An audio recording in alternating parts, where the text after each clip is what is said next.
Zara and Mike was spotted at the popular Legoland resort in Windsor on Sunday, just a few minutes' drive away from the Queen's home in Berkshire.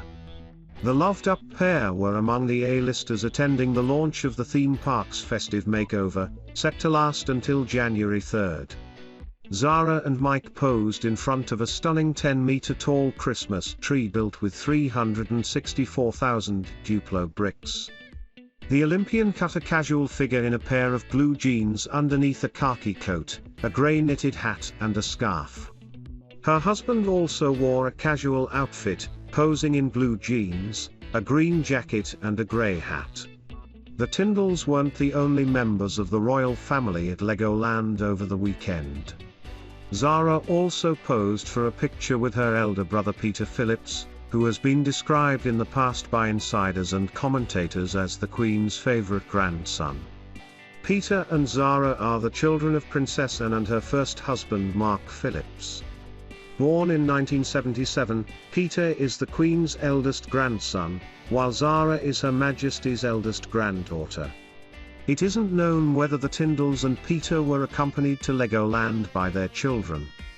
Peter and his ex-wife Autumn have two daughters, Isla and Savannah. Zara and Mike also have two daughters Mia and Lena and a baby boy, Lucas, born in March. Their son was christened last month at the All Saints' Chapel in Windsor, just a short drive away from the Queen's residence. This royal event marked a first as little Lucas shared the limelight with another great-grandchild of the Queen born this year August, Philip Hawke, the son of Princess Eugenie and Jack Brooksbank. The two children were christened together in the presence of their relatives and the Queen. The sight of Her Majesty, who was spotted arriving at the chapel by car, surely reassured many royal fans after the monarch hasn't completed an in-person engagement outside her residence in weeks. Since October 20th, the Queen has been carrying out only light duties within her home's walls in accordance with her doctor's advice. The public became even more concerned for the sovereign on November 14th, when she pulled out of the National Service of Remembrance last minute because of a back injury.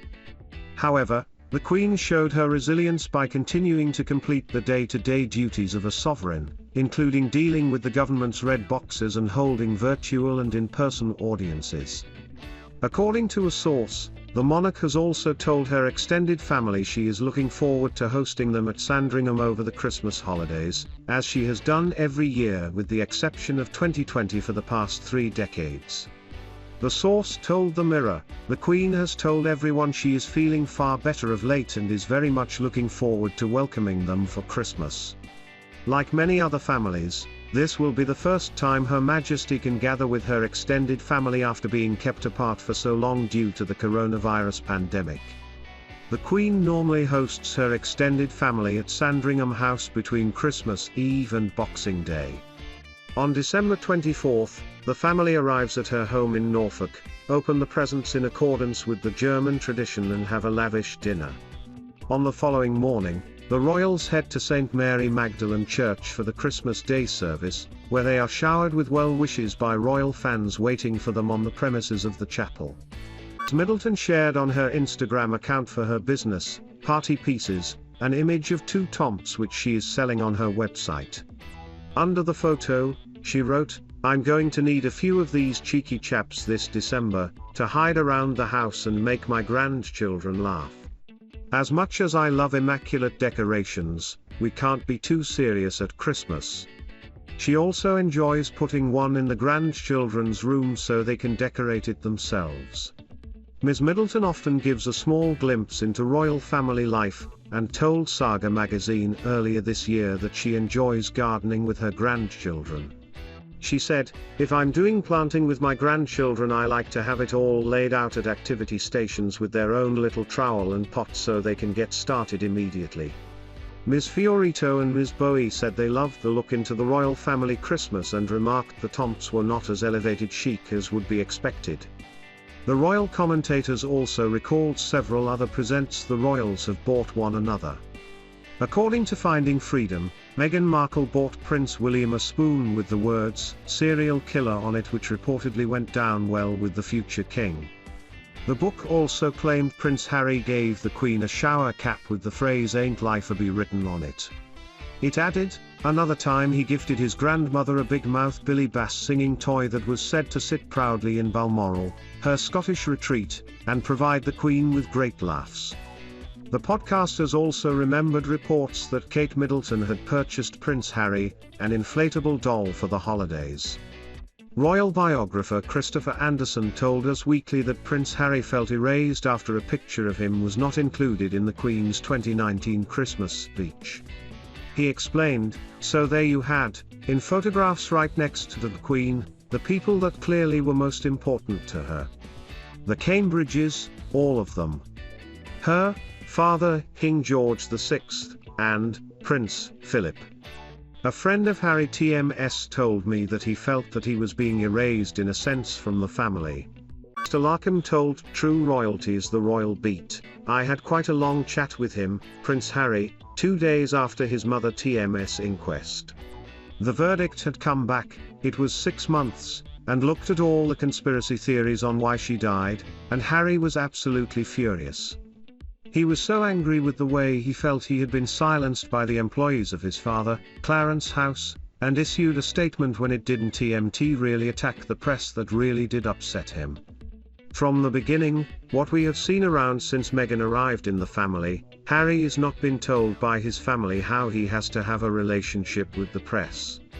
He is carving his own way and quite a lot of basic facts wrong, almost at a point of Diana TMS risk paranoia times."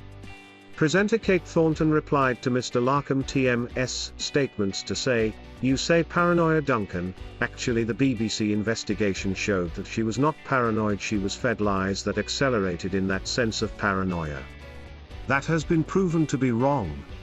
Prince Harry and Prince William both issued a statement commenting on the findings of the Dyson inquiry. The Duke of Sussex said, "Our mother was an incredible woman, who dedicated her life to service.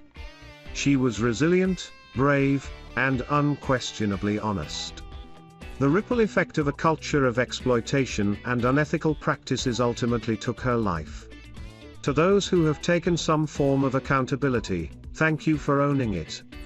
He continued, "That is the first step towards justice and truth.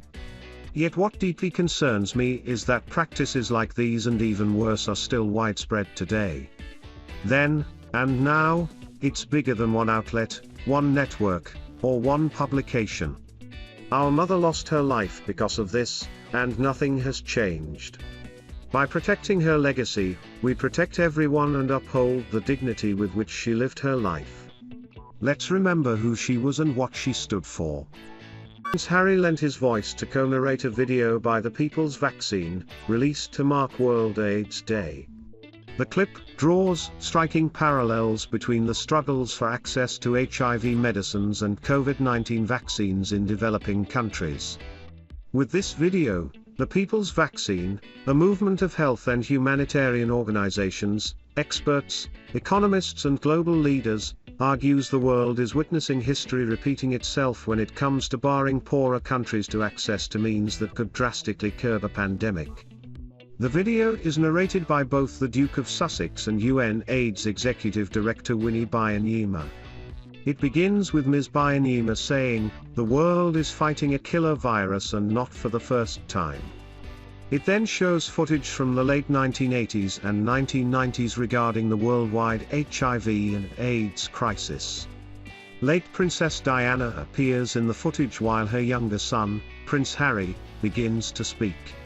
In the clip, Harry can be heard saying, "There are striking parallels between COVID-19 and another deadly pandemic, one that emerged 40 years ago, HIV." The video goes on noting both these pandemics have caused millions of deaths, but scientific breakthroughs such as antiretroviral treatments for HIV and the COVID vaccines have been able to bring life back to normal for many but not for all, as the Duke can be heard saying. He adds, "This is a story about how corporate greed and political failure have prolonged both pandemic and what we can do to stop it." While many rich countries are already distributing to their population booster jabs, only 6% of the people living in the continent of Africa have been fully vaccinated against COVID. This inequality in the distribution of vaccines comes as the United Nations warned AIDS will kill 7.7 million people in the next decade if access to treatments isn't not made fairer. Ms. Byanyuma can be heard saying in the video, "Why are the poor being left behind?" Among organizations endorsing the message of the video, there is Frontline AIDS, whose executive director Christine Stegling said, "This is not the first time the governments of rich countries have moved on from a problem as soon as it appears to be in someone else's backyard. We saw it with AIDS, where the transformative impact of HIV treatments in rich countries has seen urgency, focus and funding for the global response fall sharply, and we are starting to see the same thing with COVID-19. We cannot allow history to repeat itself.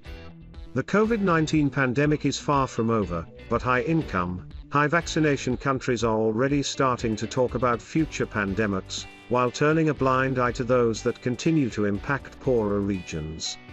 This will only prolong the pain of existing pandemics, placing millions of lives at risk. We urgently need a people TMS vaccine to benefit everyone, everywhere."